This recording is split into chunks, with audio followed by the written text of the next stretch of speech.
Welcome back to Après STEEP, and after the X Games Aspen 21 weekend, Mitch and I have quite a bunch to talk about, including our trick demands for Riders Republic, what we want to see that we saw this past weekend.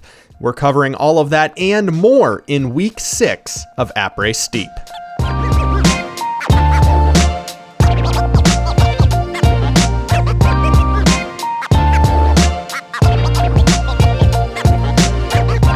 Well, the X Games have ended, so Steep has started uploading his reaction videos to the X Games events. Head over to his channel and watch the professor freak out over the wildest stunts from this weekend. Time is winding down on Check My Steez. Yes, Check My Steez is back for another round. If you don't already know, this one focuses on realistic, unbroken lines, and it takes place in Japan. They're looking for a 3-minute long video, and it is due on February 14th, Valentine's Day. You can check the Check My Steez Discord link down below for all of that information. Just Steep's new event, Shred This Spot, closes tomorrow, so make sure to get those last-minute submissions in. I submitted an entry and had some fun with the editing and the music, but it's not about that, it's just about getting the best line in that spot. Can't wait to see what everyone comes up with, and he says Saturday he'll have a montage video with everyone's entries, plus a cheeky little surprise along with the next spot. That next spot is going to be bigger and more open, so I can't wait to see what he has in store. And you did send me an early edit of your video, and I loved it. Just plain and simple, I really think you have a shot at taking away gold on this one, even though they're not judged. But I do know that somewhere on your computer you have tons of blooper videos from this edit, and that throws us into the next segment. We have a ton of bloopers from the Tartiflette Games Invitational that we just had to share with you guys. So you can go and check it out right now. All of Mitch and I's little goofs, little flubs from the TFG Invitational. This is just a little glimpse behind the scenes here. It is not as easy as it looks, but we shared a couple additional laughs watching this one back, and we hope you guys enjoyed as well. So yeah, the TFG blooper reel from the Invitational is now live on our channel. Go check that one out.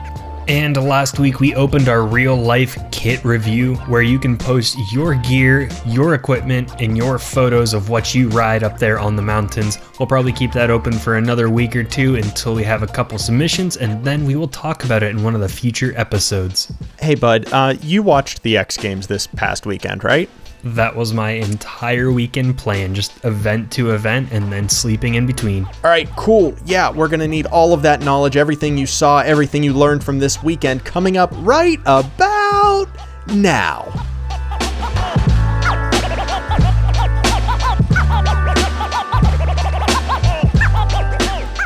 All right, well, before we get into our favorite moments and our demands for Riders Republic, we just have to give huge shout outs to Brando and Craig for keeping it fresh the entire weekend. I know, Mitch, that was probably the biggest thing that you were looking and listening for was the Shoutcaster presentation. And even though there were no fans there to drive the energy, those two guys were spot on for 3 straight days. They're just so entertaining to listen to. You can tell they've been doing it together forever. I mean, Craig constantly like picking up a chair. We never saw it, I don't think, but you can just hear Brando being like, put the chair down. And he's like, I'm going to swing it, just ready to throw down when he sees a crazy trick. Or Craig trying to do the math of what's higher than an 1800 because we broke that this year. And Brando just saying, oh, sweetie, don't hurt yourself doing the math. Like, they're just a comedy duo almost. They just have it perfectly.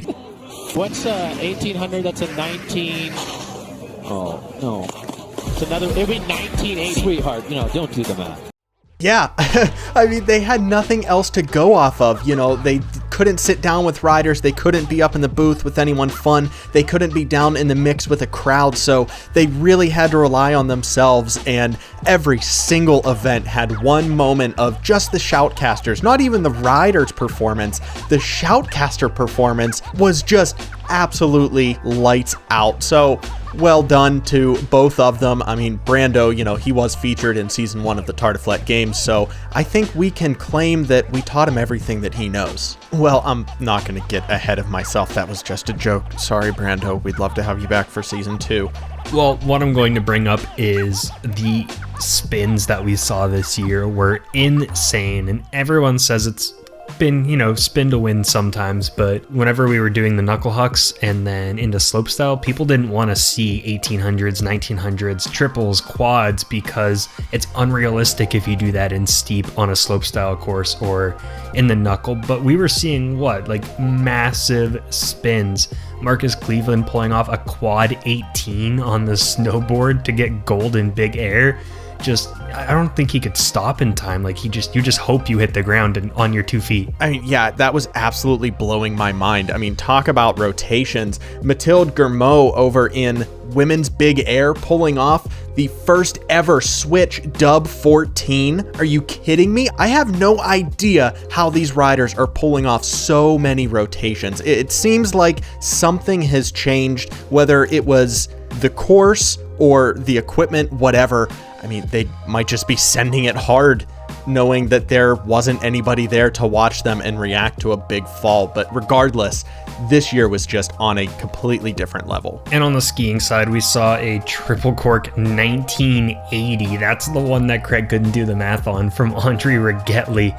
That's 5.5 rotations in the air. Whew. And of course, that was a big air competition, but we go to knuckle huck, you saw those guys approaching the knuckle and doing that freestyle skiing you see in the Olympics when they hit the ramp and then just tuck and spin and almost take off. They were doing that on the knuckle. And one of those knuckle hucks, I think it was the snowboard, there was a 720 to a tap to a dub 900 was attempted. Just how you cram that much into a knuckle huck trick. They seemed like they were flying over that knuckle too. I think that big air was shaped differently than the last one because they were landing in the flat section. You noticed a ton of those skiers on the knuckle huck hitting that quarter pipe, getting a ton of extra speed. There were no rules to the knuckle huck, which is what makes it as great as it is. But they were utilizing other parts of the hill to maximize their speed and their throws off of that knuckle. So we were seeing just massive throws the entire event. Talking about knuckle huck, Mitch, you and I went on for hours about Dusty Hendrickson, the 17-year-old rookie, pulling out that huge tame dog that secured him his first gold medal as a rookie snowboarder in knuckle huck. That board almost snapped before he sent it. Yeah, that was probably one of the prettiest tricks I saw this weekend, where he does a 180 and then balances on the tail of that snowboard and is just bending it at almost a 90-degree angle, but that gives him the pop to then pull off the tame dog over that knuckle and just holds it in the air, sails through the air 100 feet before he hits the ground, and it was just so beautiful. I also loved that he took gold in slopestyle after giving a video on Instagram. I'm not sure where else it was, but definitely on the X Games Instagram, Dusty Hendrickson ran us through the slopestyle course, explaining how that first section, that rail section, was super short. It was a very quick session, so you had to know exactly what you needed to do before you even hit it, because it was just trick after trick after trick, rail after rail after rail, non-stop, no breath in between. And he did a run through during that Instagram video explaining how you have to meditate and make this as clean as possible, and then goes out there and stomps down an incredible lights out gold medal worthy run, getting him 2 gold medals on the weekend. Yeah, and he wasn't the only rookie in the X Games just cleaning up shop. Eileen Gu from the start taking a bronze in the women's big air, but then a gold in the slopestyle and a gold in the super pipe at 17 in her first X Games. That's just, I can't imagine doing that. Like Brando was saying, where do you go from there? Do you just stop? Right. Well, that was the same thing that we thought about Red Gerard when he was in the Olympics in Pyeongchang.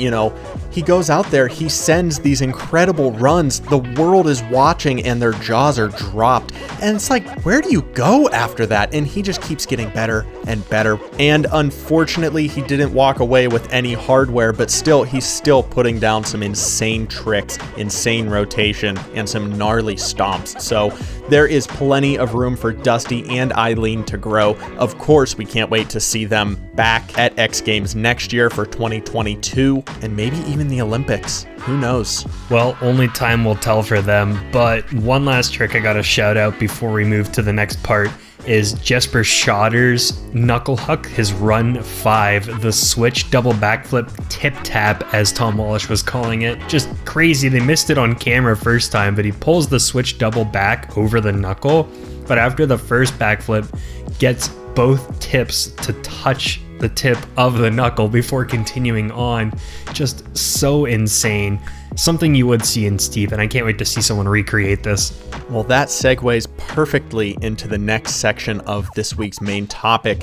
Now, using the knowledge that we have gained from Aspen 21, we are able to see what the new regime is throwing down in this new year.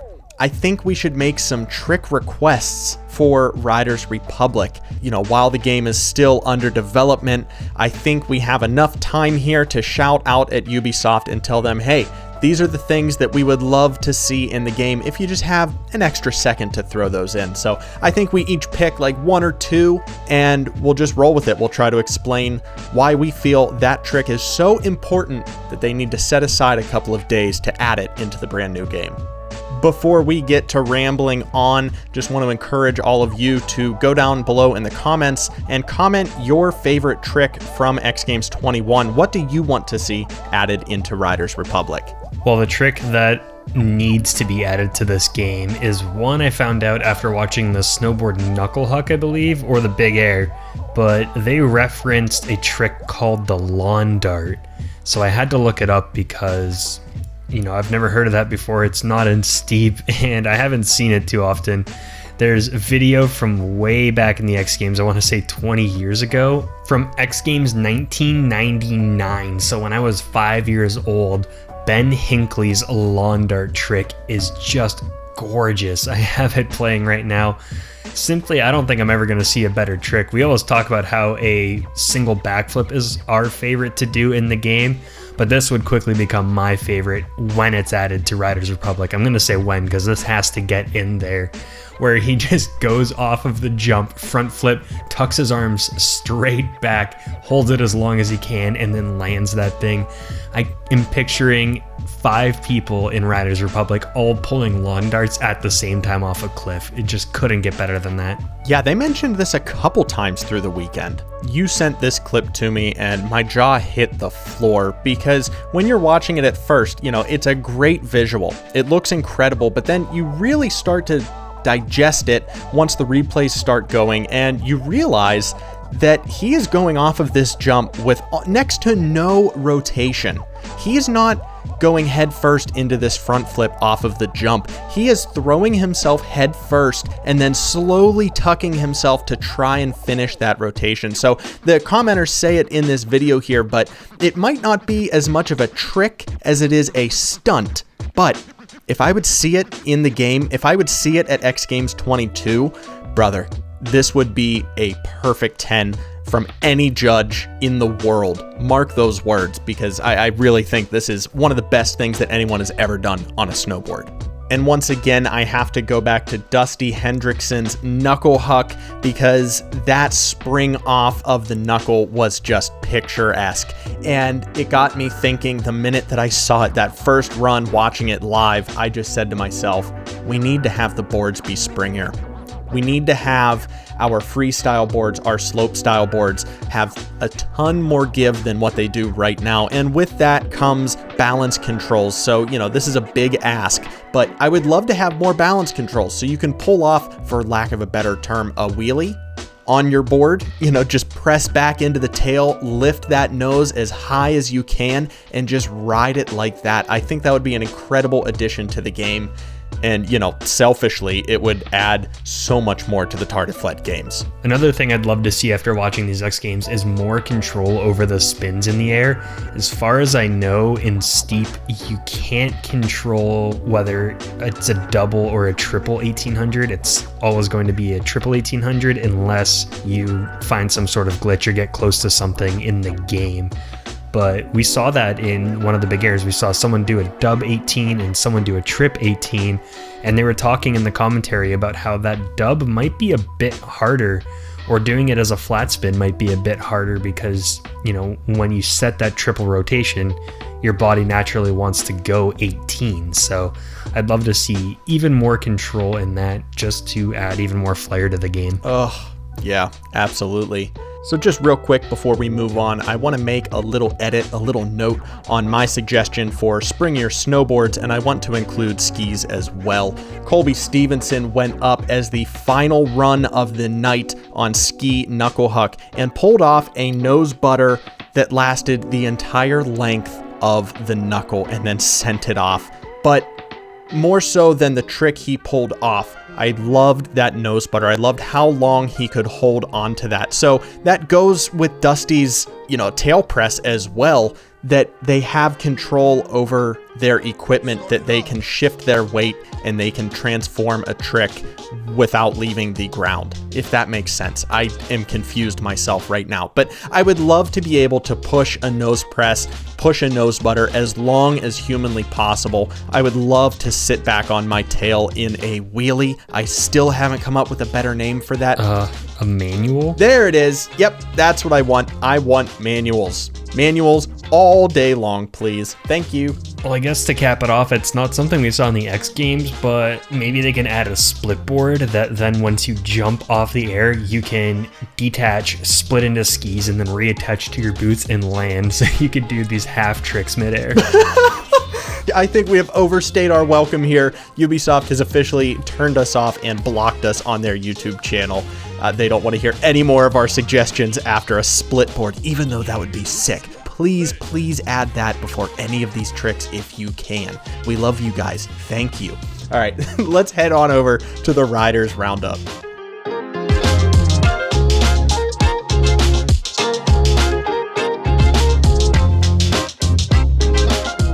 This week's weekly challenge that we uploaded on Sunday was X Games in honor of the best winter sports competition, and we got to pick our favorite photos. I'm going to go with the ones from Bainiff of him hitting the big air jump. There's a couple different angles, but I mean, we've got the X Games logo, the X Games flags, and then he's holding an octo grab to make an X in the air in the nighttime setting under the lights, as it should be. Just perfection. I just want to say real quick that it is really difficult to make this X Games park in the game look bad at any angle. So thank you and well done to everyone that submitted pictures for this week. But my favorite is going to have to be Flair's edit, that fisheye lens featuring the X Games X as the middle focal point. This one is just dirty. It looks like a transition that you would see at the X Games themselves. I mean, you could mix this one into the bunch and no one would be the wiser that this was a bunch of video gamers pulling off some incredible photo work. So Flair, well done to you. This edit is definitely one for the scrapbook. We also have some other cool stuff to show off here in the Riders Roundup from our self-promo channel in our Discord server. First one comes from Operator Marcel. He put together an X Games edit, but it mixes some real-life clips and some clips from Steep. It was very well done. Yeah, the music selection in this video was spot on, and just want to throw a little disclaimer out there if you are venturing over to give it a watch after this episode. It has a couple different sections with some flashing images, some strobes, so just, be mindful of that. But yeah, well done, Operator Marcel. This one, mwah, chef's kiss. We also had a new style of photo from Sofx looking like a watercolor. I loved the Steep Art weekly challenge we did before. I'm sure we'll return to it again. And so cool to see some of these screenshots as watercolor paintings. Just can't get enough of turning screenshots into art. You know, Sofex, I know that you are vocal after Après STEEP comes out on Wednesdays over on our Discord, so I have another question for you here. Do you do graphic design work professionally? I have a hard time believing that this is just a hobby that you do on the side. These pictures are a mile above, in my opinion, a mile above anything that anybody else puts out. Every single week for the weekly challenge submissions, I have to restrain myself from just going, oh, boom, Sofex, that picture. Because, dude, you have my number. You have read my style like a book. So, blowing me away every single week. Well done on this one. Can't wait to see any more new styles that you decide to take on, because as far as I've seen, you can do no wrong. Jeez, little fanboy moment there. I have no regrets. The dude's a machine. And we also had a couple different edits posted in the channel. Another biking one from Firebro19, a second edit from Pancaked, and he also advertised his new very big edit coming soon called Breathe. Can't wait to see that come out. And if you have anything you want to show off, put it in the self-promo channel. We'll of course watch it, and maybe we'll even talk about it in Après STEEP. Cannot wait to see how those all come out. We will figure it out in a later episode of Après STEEP. That's going to do it for episode 6. Thank you guys so much for sticking around and giving it a watch, listen, however you are digesting this week's episode in the first beautiful week of February. It's a beautiful week in Baltimore. I'll tell you what, we got the first actual snowfall that this region has seen in 2 solid years. They've gone 2 winters without any more snow than like an inch or so on the ground at a time. So I'm looking out my window at some beautiful white hills and I'm smiling from ear to ear. I only bring this up because this has been a topic this winter over on our Discord page. Everyone has been sharing some awesome pictures of their backyards, of their local park, getting that first dump of powder. There's nothing like it. And everyone has just been sharing in the happiness, and our friends that are a little closer to the equator are enjoying it from afar. So if you would like to come and post your snow pictures, I guess that's what the Discord's becoming now, is just winter snow pictures. There's so much going on over there. I can't compress it all into one pitch. So just do yourself a favor and click the link down below to join our Discord server, join the Nick and Mitch community and the STEEP community as a whole. You will not regret it. You can also find our links to Instagram and anything else you might need Nick and Mitch related down below. Well, geez, I think you covered all of it in one go, so thanks for listening. Oh, that's it? Okay, well, thanks for tuning in to episode 6. We'll see you guys next week. I'm Nick. And I'm Mitch. And we'll see yins on the slopes.